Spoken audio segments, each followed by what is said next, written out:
Hello friends, कैसे हैं आप। मैं विदित नारायण बुधौलिया जीए के सुपर डोज के साथ एक बार फिर हाजिर हूँ ब्रह्मास्त्र क्लासेस में।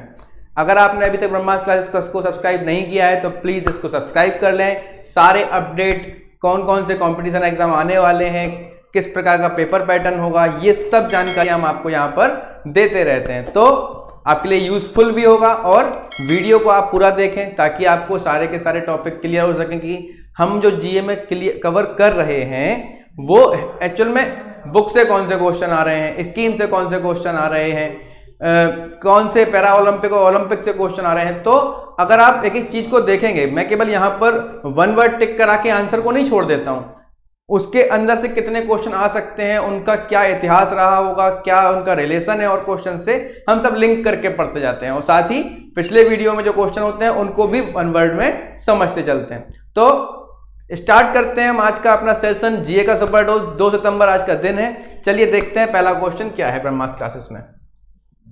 तो पहला क्वेश्चन है, हाल ही में, इसको आप सही कर लीजिए, हल लिख दिया, हाल ही में किस राज्य सरकार ने चिकमंगलुरु में मसाला पार्क स्थापित करने की घोषणा की है। ठीक है, अलग अलग प्रकार की गवर्नमेंट में अलग अलग राज्यों में कहीं पर फूड पार्क, कहीं पर इंडस्ट्रियल पार्क लगाए जाते हैं। ऐसे ही चिकमंगलुरु में किस राज्य ने मसाला पार्क लगाने की योजना बनाई है।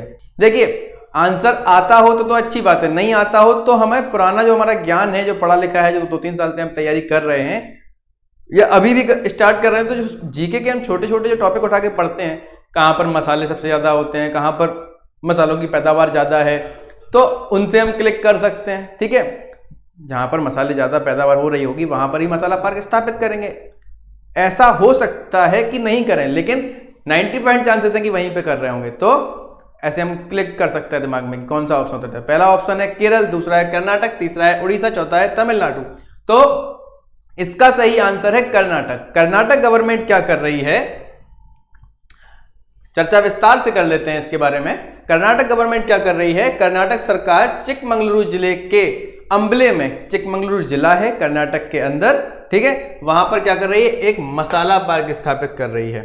देखिए, वहां पर मसाले की पैदावार बहुत ज्यादा होती है, तो वहां पे इस प्रकार का पार्क स्थापित करने से वहां के जो मसाला उद्योग वाले लोग हैं, जहां वो मसाले की खेती करते हैं, ऐसे किसान हैं, जैसे मसाला एग्रीकल्चर वाले फार्मर्स हैं, उनको फायदा मिलेगा। काफी समय से वहां मांग हो रही थी मसाला पार्क की और अभी जाके इस पर सहमति हुई है और 10 एकड़ की जमीन भी इसको स्वीकृति दी गई है। तो कर्नाटक जो है, कर्नाटक क्या, थोड़े जान लेते हैं, कर्नाटक की राजधानी क्या है, कर्नाटक की राजधानी क्या है, कर्नाटक की राजधानी है बेंगलोर।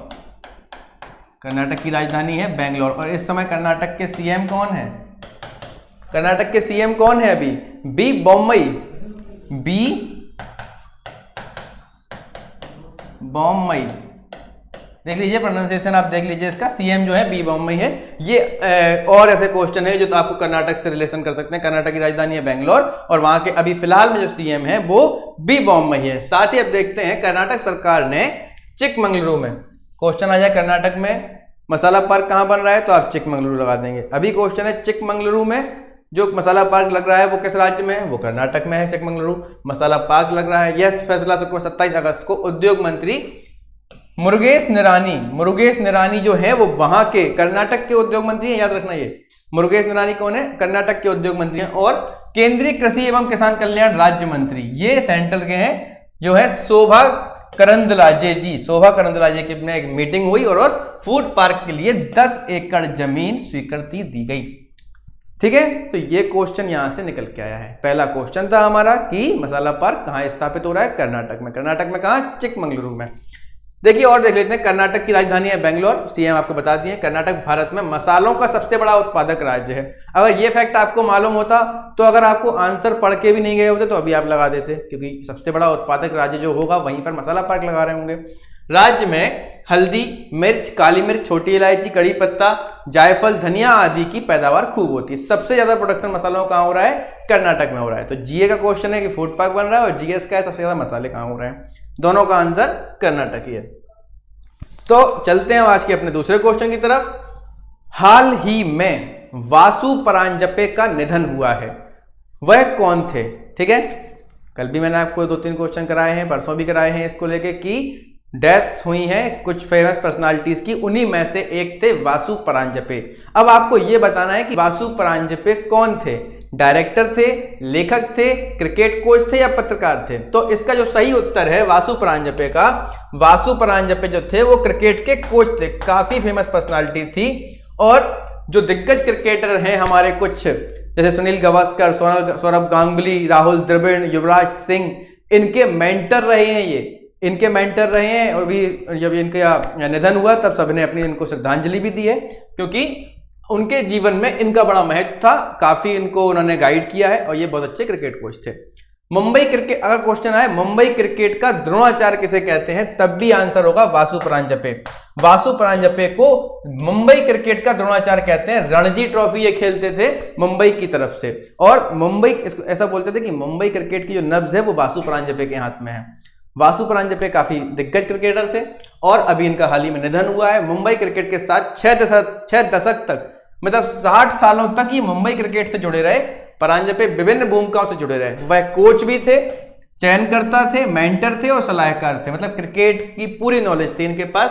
और सबसे अच्छा क्वेश्चन है कि सुनील गावस्कर को जो सनी नाम कहते हैं ना, सनी कहते हैं सुनील गावस्कर को सनी नाम इन्होंने ही दिया था। किन्होंने दिया था? वासु परांजपे। वासु परांजपे वो पर्सनालिटी हैं जिन्होंने सुनील गावस्कर के, एक तो ये मेंटर रहे हैं, सुनील गावस्कर को इन्होंने गाइड किया है क्रिकेट में, और इनको जो नाम दिया है सनी। एक क्वेश्चन और निकल के यहां से सकता है कि सुनील गावस्कर ने कौन सी बुक लिखी है? सनी डेज। सनी इनको बोलते थे ना, और इनको सनी किसने बोला है? वासु परांजपे ने। तो काफी फेमस क्वेश्चन है। राहुल द्रविड़, सौरभ गांगुली, युवराज सिंह, इन सबके मेंटर रहे हैं और मुंबई क्रिकेट के द्रोणाचार्य कहलाने वाले वासु परांजपे का हाल ही में निधन हुआ है। चलते हैं हमारे आज के अगले क्वेश्चन की तरफ। हाल ही में किसे HSBC एशिया का स्वतंत्र निर्देशक बनाया गया? पहले तो यह मालूम होना चाहिए कि HSBC है क्या। HSBC का जो पूरा नाम है वो है Hong Kong and Shanghai bank corporation. क्या नाम है? Hong Kong and Shanghai bank corporation. Hong Kong and Shanghai bank corporation, ये HSBC का फुल फॉर्म है। HSBC क्या है? बैंक है, फाइनेंशियल सेक्टर में काम करता है। इसका जो मुख्यालय है वो लंदन में है। HSBC का मुख्यालय कहां पर है? HSBC का मुख्यालय है लंदन में। कंफ्यूज मत होना कि हांगकांग एंड संघाई है तो फिर लंदन में क्यों है। इसका जो मुख्यालय है वो लंदन में है। अब HSBC एशिया, HSBC की अलग अलग जो कंटिनेंट्स हैं वहां पर इकाइयां हैं, वहां पर यूनिट्स हैं। ऐसी ही उसकी जो यूनिट है एशिया की, एशिया में उसके बहुत सारे बैंक हैं, तो यूनिट कौन सी हो गई? एशिया।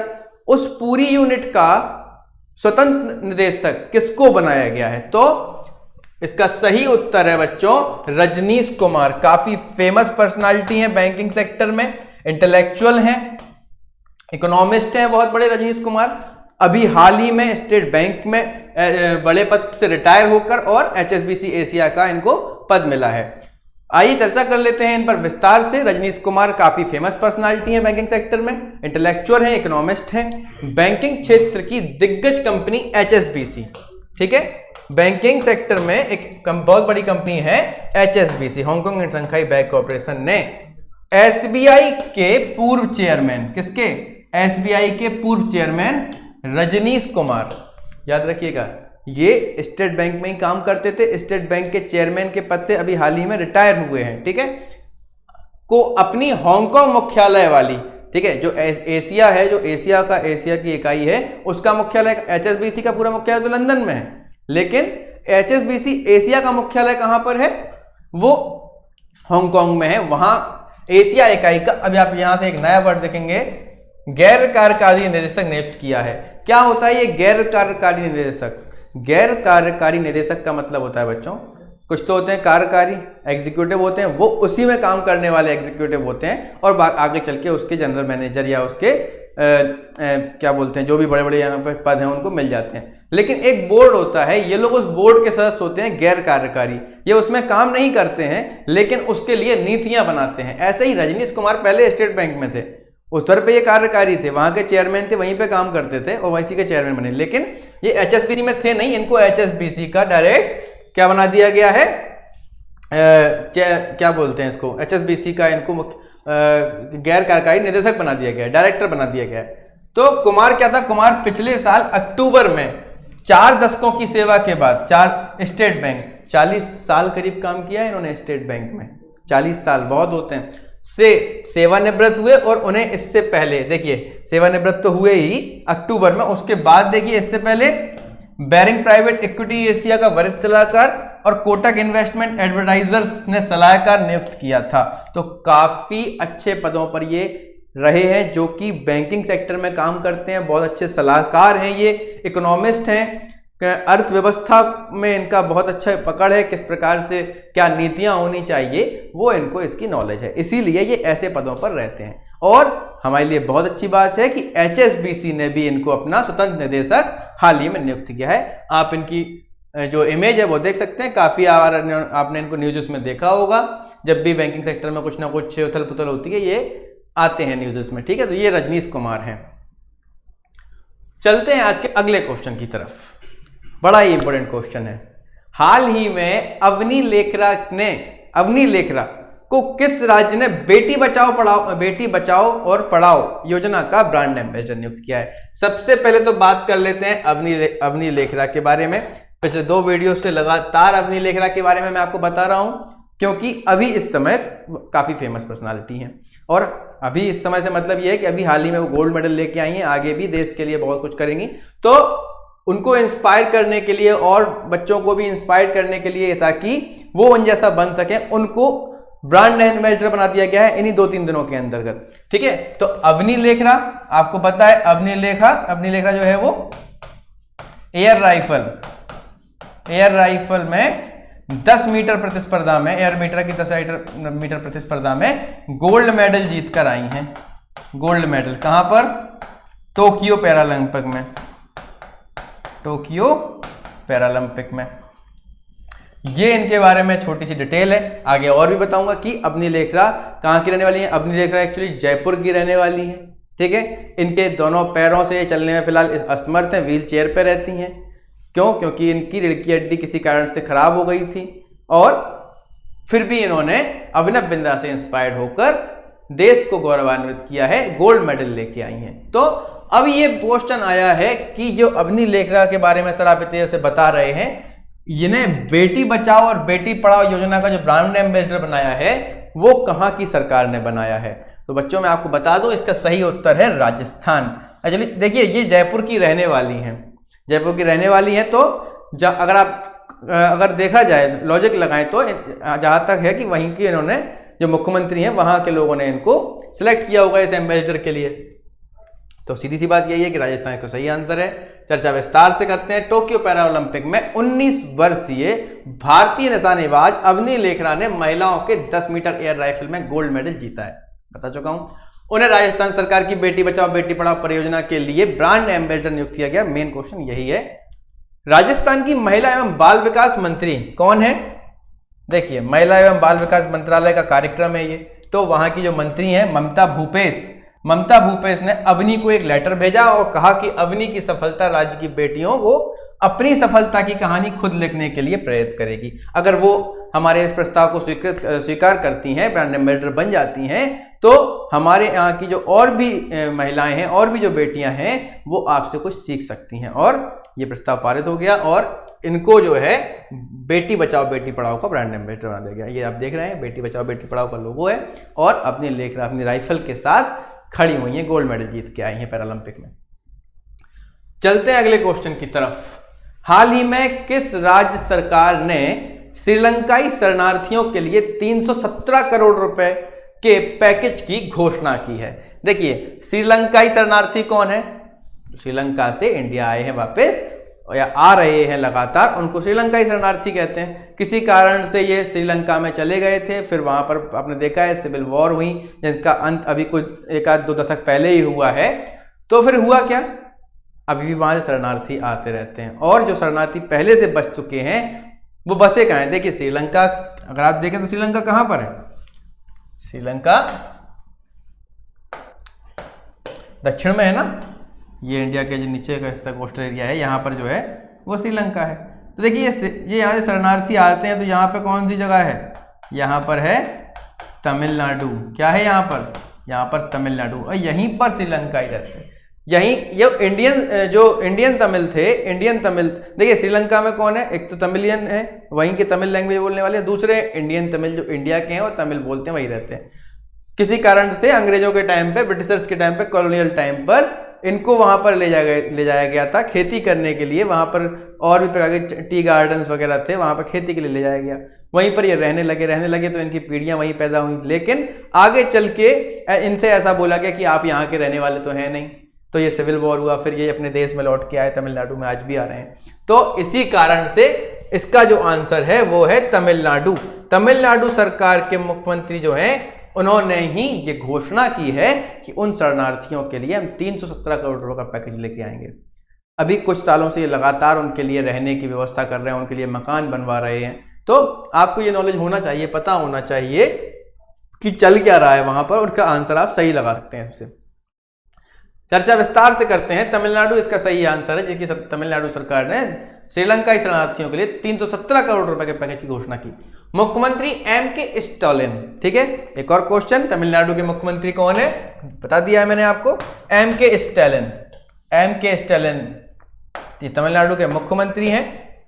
उन्होंने क्या किया, तमिलनाडु में रह रहे श्रीलंकाई तमिल शरणार्थियों जो आए हुए हैं वहां पर, रेफ्यूजीज जो हैं, के लिए 317 करोड़ रुपए के कल्याणकारी पैकेज की घोषणा की, जिसमें घरों का पुनर्निर्माण, उसमें उनके लिए घर बनवाए जाएंगे। स्टालिन ने कहा है कि श्रीलंकाई तमिल शरणार्थियों कल्याण के लिए जल्द से जल्द, अच्छा वो क्या कर रहे हैं, साथ में एक समिति का गठन कर रहे हैं, सब कर। देखिए जो नेता लोग होते हैं वो वेलफेयर के काम करते हैं ताकि वो लोगों पर उनका फेथ बढ़ता रहे, लोग उन पर विश्वास भी करें, क्योंकि उन्होंने अच्छा नेता चुना है और आगामी चुनाव में उसका उनको फायदा ही मिलता है। तो स्टालिन जी भी वेलफेयर के काम कर रहे हैं और श्रीलंका से आने वाले शरणार्थियों के लिए अच्छे खासे पैकेज की योजना बना रहे हैं, घोषणा कर रहे हैं। और एक और क्वेश्चन निकल के आ रहा है कि एक समिति का गठन कर रहे हैं जो नागरिकता और श्रीलंका लौटने वालों के लिए व्यवस्था करने जैसे मामलों और अन्य चीजों पर जल्दी से जल्दी दीर्घकालिक समाधान करेगी। मतलब अभी जो उनके यहाँ जो काम उन्होंने ऐसे बोर्ड बना रहे हैं ताकि जो लौट के आ रहे हैं उनके निवास के लिए, उनकी नागरिकता के लिए जल्दी काम हो सके, जल्दी निर्णय लिए जा सके, ठीक है। तो इस क्वेश्चन को मैं आशा करता हूं आपको एकदम क्लियर हो गया होगा कि कौन सी सरकार कर रही है, तमिलनाडु सरकार शरणार्थियों के लिए। अगला क्वेश्चन है, बड़ा इंपॉर्टेंट क्वेश्चन है। आजकल जो क्वेश्चंस होते हैं वायरस को लेके वो काफी इंपॉर्टेंट होते हैं, क्योंकि वायरस चल रहा है 2-3 सालों से इंडिया के अंदर, पूरे वर्ल्ड के अंदर हम लोग कोरोना वायरस से बहुत परेशान हैं। और इसी बीच एक और वायरस ने जन्म लिया है जिसके बारे में क्वेश्चन है, हाल ही में वेस्ट नाइल वायरस के सर्वाधिक मामले किस देश में दर्ज किए गए। देखिए एक और नया वायरस आया है, वेस्ट नाइल वायरस। काफी इससे प्रभावित हो रहे हैं लोग, मौतें हो रही हैं, दिमागी रूप से लोग बीमार हो जाते हैं, इसमें मेनिंजाइटिस जैसी बीमारी हो जाती है जिसका नाम है वेस्ट नाइल वायरस। मच्छर के काटने से ये बीमारी होती है, मच्छरों से पक्षियों में, पक्षियों से घोड़ों में, इंसानों में, ये एक साइकिल बन जाती है और लोग दिमागी रूप से बीमार होकर उनकी मृत्यु होने लगती है। और अभी हाल ही में लगभग 80% मामले हैं जो मात्र एक देश में आए हैं और देश ने सारे देशों को आगाह किया है कि आप लोग भी इस वायरस से बचने का प्रयास करते रहें, नहीं तो हम फिर से कोरोना जैसी महामारी से जूझ सकते हैं इस वायरस को लेके। और वो देश है रूस। रसिया में काफी परेशानी हो गई है इस वायरस के कारण। क्या नाम है उसका, वेस्ट नाइल वायरस, याद रखिएगा, ठीक है। किसके काटने से होता है, मच्छर के। चर्चा कर लेते हैं विस्तार से वेस्ट नाइल वायरस के बारे में। रूस इसका सही उत्तर है। रूस ने चेतावनी दी है कि दुनिया में अब वेस्ट नाइल वायरस बीमारी तेजी से फैल रही है। क्लाइमेट चेंज यानी जलवायु परिवर्तन की वजह से होने वाले तापमान में परिवर्तन। देखिए क्लाइमेट चेंज की समस्या सब लोग जूझ रहे हैं, काफी समिट भी हम इस पे कर रहे हैं और अब इससे एक बड़ा परिणाम ये हो रहा है कि जे तापमान में जो लगातार वृद्धि और कमी होती रहती है, इसके कारण लोगों में बीमारी हो रही है और वो बीमारी एक वायरस से हो रही है जो कि मच्छर फैला रहा है। इसका नाम है क्यूलेक्स मच्छर। क्यूलेक्स मच्छर के काटने से होती है बीमारी और बीमारी मच्छरों के जरिए लोगों तक पहुंचती है। अगर स्थिति गंभीर हो जाती है तो इंसेफेलाइटिस और मेनिंजाइटिस। तो एक तो ये समझ में आ गया कि ये दोनों बीमारियां कैसी हैं, दिमागी बीमारी हैं, ठीक है। इनसे अगर बढ़ जाती है तो लोगों की मृत्यु हो जाती है। ये आप देख रहे हैं, ये मच्छर है, मच्छर से एक चैन टाइप की बन रही है, प्राइमरी ट्रांसमिशन साइकिल बन रही है मच्छर से पक्षियों में, और फिर घोड़ों में, और जो लोग हैं, मनुष्य हैं, उनमें हो रही है। तो हमें प्रयास करना है कि इस बीमारी से बचे रहें, कैसे भी करके पुख्ता इंतजाम करें, मच्छर मलेरिया को भगाने का उपाय गवर्नमेंट करती रहे लगातार, ठीक है। वेस्ट नाइल वायरस, सबसे ज्यादा मामले रसिया में और पूरे देश में, वर्ल्ड में फैलने की आसार भी हैं। अगले क्वेश्चन की तरफ चलते हैं। अगला क्वेश्चन है अपॉइंटमेंट को लेकर। अभी हाल ही में हमने एक अपॉइंटमेंट रजनीश कुमार का HSBC वाला देख लिया है और फिर एक अपॉइंटमेंट के बारे में पढ़ रहे हैं। सीमा सुरक्षा बल BSF बॉर्डर सिक्योरिटी फोर्स के नए महानिदेशक के रूप में निम्न में से किसने पदभार संभाल लिया है? ठीक है, तो इसका सही उत्तर है पंकज कुमार सिंह। इसका सही उत्तर है पंकज कुमार सिंह। पंकज कुमार सिंह है जो हैं वो BSF के नए महानिदेशक बना दिए गए हैं। BSF, ITBP, CISF इनके महानिदेशक, रॉ, IB इनके डायरेक्टर्स, इनके चेयरमैन, ये आपसे एग्जाम में पूछे जाते रहते हैं। अगर आप एग्जाम दे रहे हैं, आपको मालूम है, तो हमें ये याद रखना है। अभी अपन क्या करते हैं, कभी कभी याद कर लेते हैं और वो पुराने वाले हमको याद रह जाते हैं। तो हमें याद रखना पड़ेगा कि अभी इनकी जो हाल ही में नियुक्तियां हो रही हैं वो लोग कौन है। पंकज कुमार की हाल ही में नियुक्ति हुई है। भारतीय पुलिस सेवा के 1980 बैच के अधिकारी पंकज कुमार। पंकज कुमार जी के बारे में आपको बताऊं, पंकज कुमार जी जब एग्जाम, ये 1980 बैच के अधिकारी हैं, IPS रहे हैं। इनका रेलवे में चयन हुआ था, लेकिन इन्होंने घर वालों को बिना बताए UPSC का एग्जाम दिया और जब उनका रिजल्ट आया तब घर वालों को इन्होंने बताया कि मेरा सिलेक्शन हो गया और ये SP बने। क्यों? क्योंकि इनके पिताजी भी IPS थे और ये उनसे इंस्पायर्ड थे। इनको क्या किया गया है? सीमा सुरक्षा बल के नए महानिदेशक, BSF के नए निदेशक, डायरेक्टर जनरल के रूप में पदभार संभाल लिया। जबकि उनके बैच के ही साथी एक और क्वेश्चन आया है, इनके ही बैच 1980 बैच के IPS जो है संजय अरोड़ा हैं, उनको ITBP की कमान संभालने का मौका मिला है।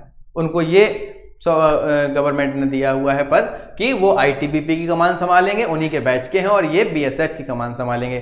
करीब 27 साल पहले उनके पिता, किनके? पंकज कुमार सिंह के पिता भी इस पद की जिम्मेदारी संभाल चुके हैं। सोचिए, पहले पिताजी जो थे इनके वो BSF के डायरेक्टर जनरल थे और आज इनके बेटे जो हैं वो भी BSF के डायरेक्टर जनरल बने हैं। काफी बड़े पद हैं हमारे देश के, और वो एक पिताजी ने भी संभाला हुआ है उसी पद को और बेटे ने भी संभाला हुआ है। BSF पर पाकिस्तान और बांग्लादेश के साथ लगती है 6300 किलोमीटर की अधिक लंबी सीमा को BSF की जिम्मेदारी दी गई है। BSF जो है वो 6300 किलोमीटर की जो हमारी लाइन है, जो हमारा बॉर्डर है, उसकी निगरानी रखने का, उसकी सुरक्षा करने की जिम्मेदारी उनके पास है, जो कि पाकिस्तान और बांग्लादेश के साथ लगती है। तो काफी बड़ी जिम्मेदारी इनके पास आई हुई है। आप इनकी फोटो देख सकते हैं। ये पंकज कुमार सिंह है, 1980 बैच के IPS अधिकारी और इस समय BSF के DG। ठीक है, चलते हैं अगले क्वेश्चन की तरफ। खेल से आ गया है एक question, pro kabaddi league. Pro kabaddi league के बारे में आप जानते ही हैं। कबड्डी, प्रोफेशनल कबड्डी को लेकर मैचेस होते हैं। प्रो कबड्डी लीग में लगाई गई बोली में अब तक की सबसे महंगी खिलाड़ी कौन बन गए हैं? इनमें से ऐसे कौन से खिलाड़ी हैं? देखिए, प्रो कबड्डी लीग जब भी होती है, जब जो भी लीग्स हमारी हैं, IPL है, उनमें बोली लगाई जाती है क्रिकेटर्स के लिए या कबड्डी के लिए और टेनिस के लिए, वॉलीबॉल, हॉकी के लिए और फुटबॉल के लिए। ये लीग से स्टार्ट हुई हैं, तो बोली लगाई जाती है। तो हमेशा एक क्वेश्चन आता है कि सबसे महंगा खिलाड़ी कौन इस समय नीलाम हुआ है। तो कबड्डी के जो अभी सेशन होने वाला है, दिसंबर में स्टार्ट होगा, उसके लिए अभी कल परसों ही बोली लगाई गई है, जिसमें प्रदीप नरवाल को सबसे ज्यादा रेट पर खरीदा गया है।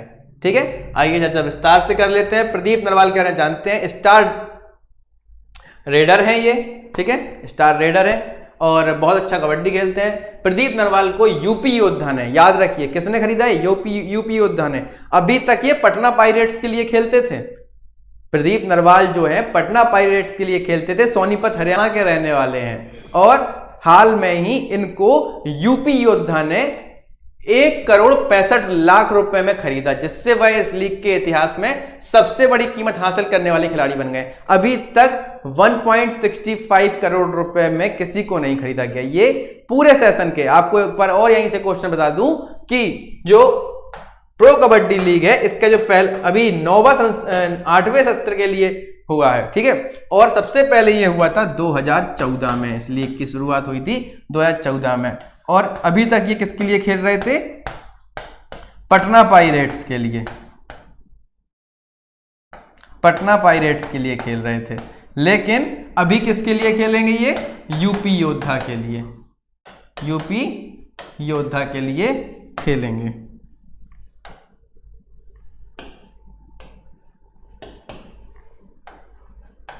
ठीक है, यूपी योद्धा ने दिसंबर में शुरू होने वाले 8वें सत्र के लिए। अभी क्वेश्चन आ सकता है कि ये कौन सा सत्र है, कौन सा सेशन है प्रो कबड्डी लीग का? ये 8वां सेशन है। उन्होंने मनु गोयल की कीमत को पीछे छोड़ा है। इससे पहले मनु गोयल सबसे महंगे बिके थे 1,51,00,000 रुपए में, लेकिन इन्होंने मनु गोयल के रिकॉर्ड को तोड़ते हुए 1,65,00,000 रुपए की बोली इसके साथ सबसे आगे हो गए हैं। ठीक है, किसके लिए खेलेंगे? यूपी योद्धा के लिए। बहुत इंपॉर्टेंट क्वेश्चन है ये, जितने मैं करा रहा हूं सारे ही इंपॉर्टेंट हैं, लेकिन कुछ उसमें भी ऐसा है क्योंकि आने के चांसेस ज्यादा रहते हैं। प्रो कबड्डी लीग के क्वेश्चन ज्यादातर आते रहते हैं, इसलिए मैं आपको बता रहा हूं। तो हरियाणा के हैं ये भी रहने वाले, इनकी फोटो आप देख रहे हैं। इसी अंदाज में हमेशा फोटो मिलेगी, अगर आप देखेंगे गूगल पे जाके, यही अंदाज इनको आपका इनको मिलेगा अधिकतर इमेजेस में।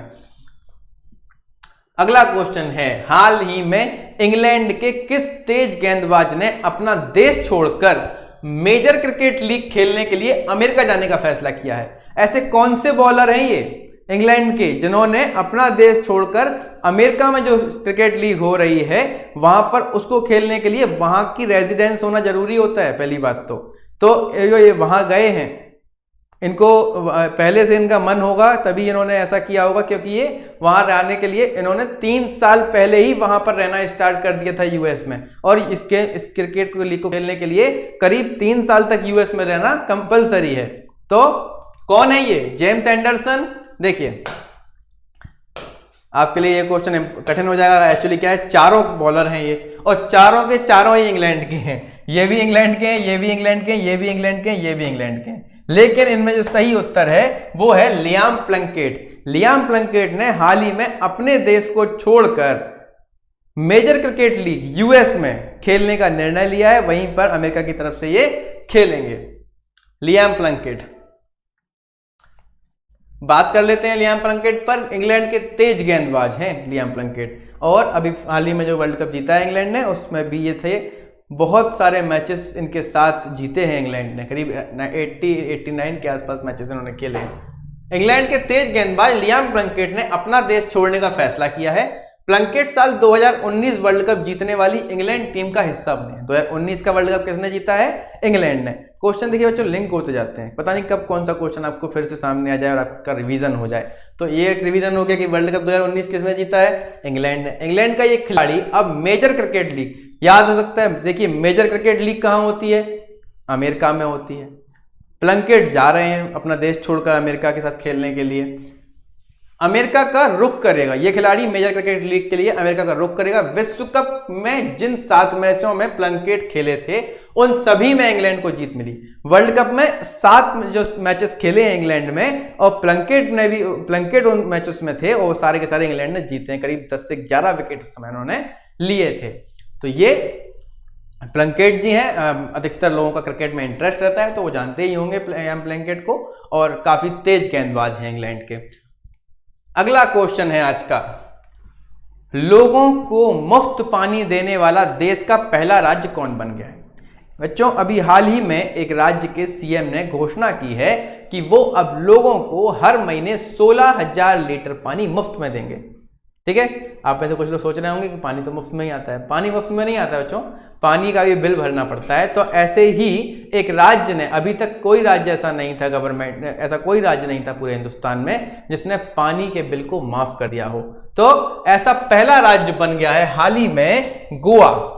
गोवा ने ये लगभग घोषणा तो इन्होंने 15 अगस्त पर की थी, लेकिन इन्होंने बोला था कि हम 1 सितंबर से लागू कर देंगे। तो 1 सितंबर से ये लागू हो गया है। गोवा पहला राज्य बन गया जिसने पानी को मुफ्त कर दिया है। ठीक है, काफी इंपोर्टेंट क्वेश्चन है, याद रखिएगा। चर्चा विस्तार से कर लेते हैं गोवा के बारे में। गोवा की राजधानी क्या है? पणजी। फिलहाल में मुख्यमंत्री कौन है? प्रमोद सावंत। तो गोवा के सीएम हैं प्रमोद सावंत। लोगों को मुफ्त पानी देने का वाला गोवा देश का पहला राज्य होगा। निवासियों को हर महीने 16,000 लीटर। आपसे पूछा जाए कि जो गोवा जो पहला राज्य बना है मुफ्त में पानी देने वाला, ये कितने लीटर पानी देगा हर महीने? 16,000 लीटर। वो कह रहे हैं कि हम इस पानी को बर्बाद नहीं कर रहे हैं, हम मुफ्त पानी पाने के लिए पानी को बचाना चाहते हैं। लोगों से अपील कर रहे हैं कि मुफ्त में पानी आपको मिल रहा है, पानी को बचाइए, आपके सारे के सारे बिल माफ किए जाएंगे। ठीक है, अरविंद केजरीवाल ने जैसे अभी बोला था कि हम बिजली के बिल माफ करेंगे, इस पर योजना चल रही है, उसके बाद ही प्रमोद सावंत ने पानी के बिल को माफ करने की घोषणा कर दी है। और ये मुख्यमंत्री हैं, भाजपा के सदस्य हैं। तो ये आज के हमारे 10 क्वेश्चन थे जो काफी इंपॉर्टेंट थे। हमने अलग अलग प्रकार के डायमेंशंस में चर्चा की। हमने क्रिकेट पे चर्चा की, हमने कबड्डी पे चर्चा की, हमने वासु परांजपे जो हमारे क्रिकेट कोच थे उन पर चर्चा की, हमने और भी योजनाओं के बारे में पढ़ा। अभी लास्ट क्वेश्चन आपने देखा गोवा के बारे में था। आइए हम चर्चा कर लेते हैं कि कल हमने जो क्वेश्चन पढ़े थे हमको वो अभी तक कितने याद हैं। तो चलते हैं अगले सेशन में रिवाइज क्विक जल्दी जल्दी हम रिवाइज करेंगे और मैं आपको इनके आंसर बताता चलता हूं। प्रसिद्ध लेखक बुद्धदेव गुहा का हाल ही में निधन हुआ है। वह किस भाषा के लेखक थे? याद है बच्चों, कल मैंने कराया था बुद्धदेव गुहा के बारे में। किस भाषा के लेखक थे ये बांग्ला भाषा के लेखक थे। बांग्ला भाषा के लेखक थे। ठीक है, करीब 100 पुस्तकें प्रकाशित हो चुकी हैं इनकी और बहुत से शिरोमणि और आनंद पुरस्कार, बहुत से प्रकार के इनको अवार्ड्स भी मिल चुके हैं। तो आपको याद रखना है कि बांग्ला भाषा के लेखक थे। 1 से 7 सितंबर तक पूरे भारत में प्रतिवर्ष कौन सा राष्ट्रीय सप्ताह मनाया जाता है? तो याद है आपको, मैंने आपको कल कराया था राष्ट्रीय पोषण सप्ताह। ये हो गया हमारा दूसरा क्वेश्चन रिवाइज, राष्ट्रीय पोषण सप्ताह। चलते हैं अगले क्वेश्चन की तरफ। हरियाणा के सोनीपत के 23 वर्षीय सुमित अंतिल ने टोक्यो पैरालंपिक में मेडल जीता है, गोल्ड मेडल। तो कल मैंने बताया था वो किस गेम में जीता है इन्होंने, क्वेश्चन है, इन्होंने जीता है जेवलिन थ्रो में। जेवलिन थ्रो, इसको क्या कहते हैं अपन लोग? भाला फेंक। काफी इंपॉर्टेंट क्वेश्चन है, आ सकता है, रिवाइज कर लीजिएगा। अगर पूरा क्वेश्चन अच्छे से समझना है विस्तार से कि क्या है, कहां पर रहते हैं, क्या इनकी लाइफ रही है, उसके लिए आपको जस्ट पहले वाला जो 1 सितंबर वाला जनरल अवेयरनेस का वीडियो है वो आपको देखना होगा। यहां पर 1 वर्ड में जो रिवाइजन चल रहा है वो आखिरी स्लाइड चल रही है। बैंक ऑफ बड़ौदा के ईडी शांतिलाल जैन को किस बैंक का नया एमडी बनाया गया? तो आपको बताया था कल मैंने, इंडियन बैंक। ठीक है, इंडियन बैंक का नया एमडी बनाया गया है शांतिलाल जैन को। अगला क्वेश्चन है, भारतीय ग्रैंड मास्टर पी इनियान ने किस शहर में, आपको बताया कि ग्रैंड मास्टर जो है वो शतरंज में होता है, ग्रैंड मास्टर जो है वो शतरंज में होता है। पी इनियान हमारे देश के हैं, भारत के हैं, और इन्होंने वो जीत लिया है टूर्नामेंट। जो किस शहर में हुआ था? जो पेरिस में हुआ था, फ्रांस की राजधानी पेरिस में हुआ था। 30 अगस्त 2021 को कहां पर केंद्रीय गृह मंत्री अमित शाह ने लड्डू वितरण योजना का शुभारंभ किया? कल मैंने आपको बताया था, इसका सही उत्तर है गांधीनगर। यहां पर हर महीने गर्भवती महिलाओं को बच्चे के जन्म तक 15 लड्डू ही नहीं है वो, पौष्टिक 15 लड्डू हर महीने गर्भवती महिलाओं को दिए जाएंगे। ठीक है, गृह मंत्री अमित शाह जी ने इसको योजना को शुभारंभ किया है इनके संसदीय क्षेत्र गांधीनगर से। अगला क्वेश्चन है, बैक टू रूट्स नामक पुस्तक किसने लिखी है? इसका सही उत्तर है, कल बताया था, तमन्ना भाटिया बॉलीवुड एक्ट्रेस हैं तमन्ना भाटिया। बाहुबली फर्स्ट में आपने इनको देखा होगा, हाल ही में ऑथर हो गई हैं। इनका नया फॉर्म आप देख सकते हैं, राइटिंग स्किल आप देख सकते हैं, इस बुक को खरीद के पढ़ सकते हैं। Back to roots. हाल ही में भारत और किस देश की सेना के बीच पहले नौसैनिक अभ्यास का आयोजन हुआ है? इसका सही उत्तर है अल्जीरिया। ये पहली बार हुआ है। कहां पर हुआ है? अल्जीरिया, और अल्जीरिया के तट पर ही हुआ है। अल्जीरिया के तट पर हुआ है। इसमें हम कौन से ले गए थे? हम ले गए थे अपना INS ताबर, भारत की तरफ से था, और इनका था ANS, अल्जीरियन नेवल शिप, वो था एजगर। ठीक है, तो एक क्विक रिवीजन हम लोगों ने किया हुआ है अपने ऐसे क्वेश्चंस का जो हमने कल पढ़े हुए थे। परसों जो पढ़े थे उनका रिवीजन हमने कल कर लिया था, तो रिवीजन भी चल रहा है, टॉपिक को हम अच्छे से समझ भी रहे हैं। अब अगर आपकी जिम्मेदारी है कि आप इनको अच्छे से समझकर याद करते जाएं और रोजाना ये वाली क्लास हमारी जो है, ये सेशन है, इसको अटेंड करें। और क्या होगा अगले वीडियोस में ये आपको पता चलेगा जब कल मैं आपको वीडियो के साथ मिलूंगा। तब तक के लिए नमस्कार।